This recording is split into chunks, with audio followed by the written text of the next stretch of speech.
नमस्कार दोस्तों, मैं सुरभि आज आपके लिए डॉक्टर सुधीर दीक्षित की लिखी हुई बुक टाइम मैनेजमेंट की समरी लेकर आई हूँ। इस बुक में समय से संबंधित कुछ बुनियादी प्रश्न पूछे गए हैं और साथ ही समय के उपयोग के सिद्धांत भी दिए गए हैं। तो आइए बुनियादी प्रश्नों के साथ इस बुक की समरी शुरू करते हैं।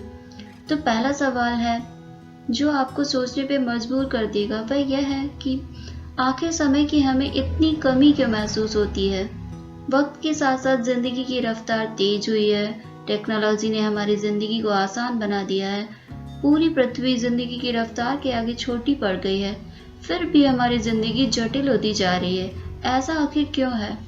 दूसरा सवाल जिसका जवाब सभी जानते हैं कि हमारे पास दरअसल कितना समय है। और तीसरा सवाल है कि आपका समय कितना कीमती है। अब सोचने वाली बात यह है कि हम सभी के पास एक जैसा समय होते हुए भी कुछ लोग अपनी जिंदगी में ऊंचा मुकाम पा लेते हैं और साथ ही साथ समाज के लिए बहुत कुछ करते हैं, और बाकी लोगों की जिंदगी संघर्षों में ही बीत जाती है और पाते भी हैं तो बहुत थोड़ा। यह सब इसलिए है क्योंकि वे कुछ लोग ही जानते हैं कि समय का प्रबंधन कैसे किया जाए और उसका सही उपयोग कैसे करना चाहिए। तो आइए जानते हैं कि समय का सही प्रबंधन या मैनेजमेंट कैसे किया जाए। समय का सही उपयोग करने के लिए हमें हर घंटे का हिसाब रखना होगा। जैसे हमें टाइम टेबल बनाना होगा, जैसे हम अपने पैसों का हिसाब रखते हैं, ठीक वैसे ही हमें समय का भी हिसाब रखना होगा। दूसरा सिद्धांत, हमें आर्थिक लक्ष्य बनाना चाहिए। जैसे कि मैं अगर 50,000 रुपए कमाना चाहता हूँ तो मुझे कितने घंटे काम करना होगा, या मुझे इतना सामान बेचना होगा और उसे मुझे इस हिसाब से महीने में कितने दिन या कितने घंटे काम करना होगा। अगला सिद्धांत है जो काम सबसे ज्यादा महत्वपूर्ण है उस काम को पहले करें। समय और काम को लेकर प्राथमिकताएं तय करें और उसी के हिसाब से कार्यसूची बनाएं। जैसे कि यह सबसे जरूरी कार्य है और यह जरूरी कार्य है और ये वाला सामान्य कार्य है।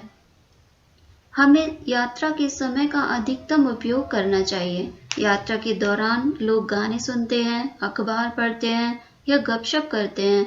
इस समय का हम पुस्तकें पढ़कर या शैक्षणिक टेप सुनकर इसका सदुपयोग कर सकते हैं।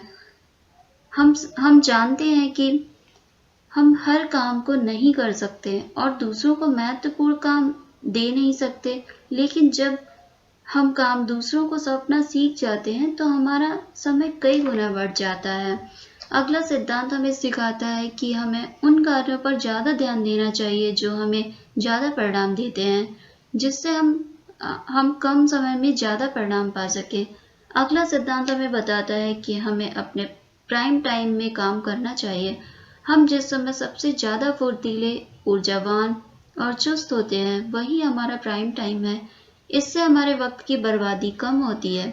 अगला सिद्धांत हमें सिखाता है कि काम को उसके महत्व के हिसाब से उसी वक्त करना चाहिए, उसमें कोई टाल मटोल नहीं करनी चाहिए।